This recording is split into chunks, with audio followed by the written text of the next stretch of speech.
Beach Haunting. Location: Adams, Tennessee.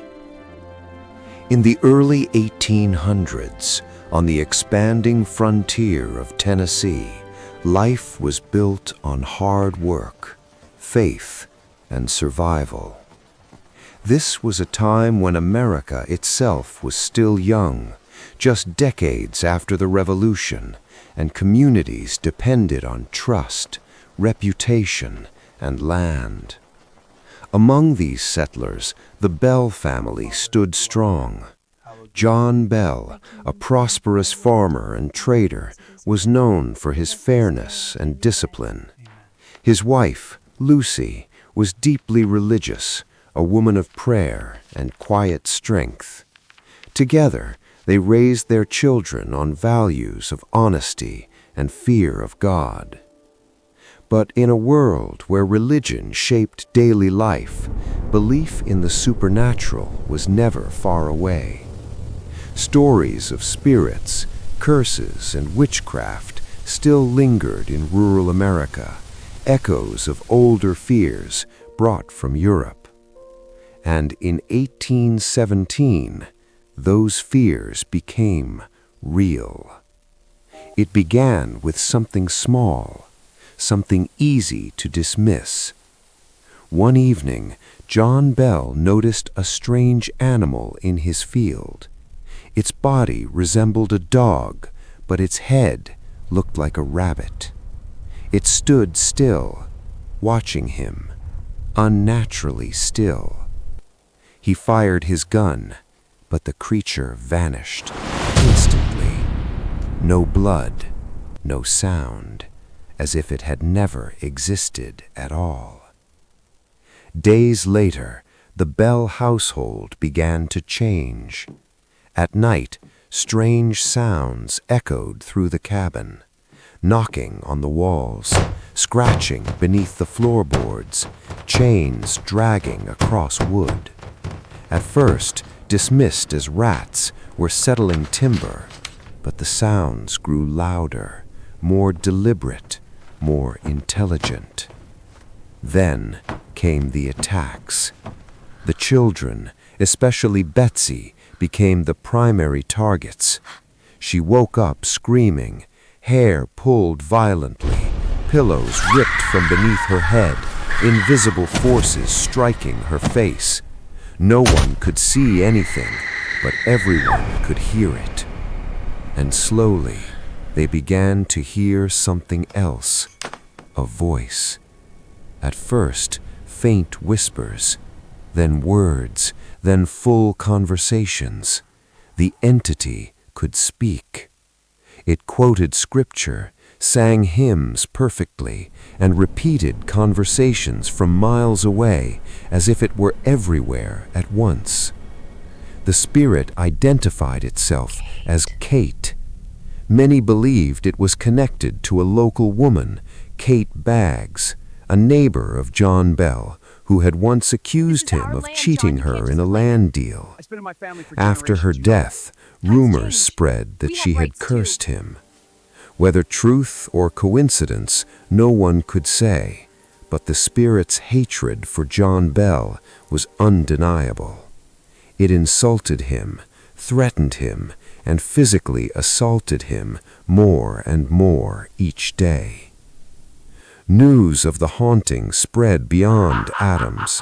Travelers came, ministers, skeptics, even physicians, all hoping to explain what seemed impossible. Among the most famous visitors was Andrew Jackson, a military hero at the time, who would later become the 7th President of the United States. According to legend, Jackson arrived with a group of men determined to expose the haunting as fraud. But as they approached the Bell property, their wagon came to a sudden stop. The wheels refused to move, as if held by an unseen force. Then, a voice echoed from nowhere. "I will see you tonight." Jackson reportedly said he had never encountered anything like it. That night, his men were tormented relentlessly. Blankets ripped away, slaps in the darkness, unseen laughter filling the room. By morning, Jackson and his group fled, defeated, humiliated. For the Bell family, the haunting only worsened. John Bell's condition deteriorated rapidly. He suffered from sudden paralysis, difficulty speaking, severe exhaustion. Modern historians have speculated that he may have suffered from a neurological disorder, possibly Bell's palsy, ironically sharing his name, or even poisoning from natural causes. But at the time, no explanation could be proven. Then, in 1920, everything changed. John Bell was found unconscious. Beside him, a small vial appeared, filled with a dark liquid. No one knew where it came from. The spirit spoke calmly. "I gave him a dose of that last night. He will never wake again." John Bell died soon after, making him the only known person in American history said to be killed by a supernatural entity. The spirit laughed, celebrated, as if its purpose had been fulfilled. After his death, the activity began to decline. The voice faded, the violence stopped, until eventually the Bell Witch disappeared. But not without a final warning. It promised to return. Years later, some claimed it did, briefly haunting the family once more before vanishing again. In the decades that followed, the story spread across America. It was documented in books, including accounts written by M.V. Ingram, who published one of the earliest detailed records of the haunting in 1894. Historians have debated the truth ever since. Some believe it was mass hysteria. Others suggest elaborate deception, possibly involving members of the Bell family themselves.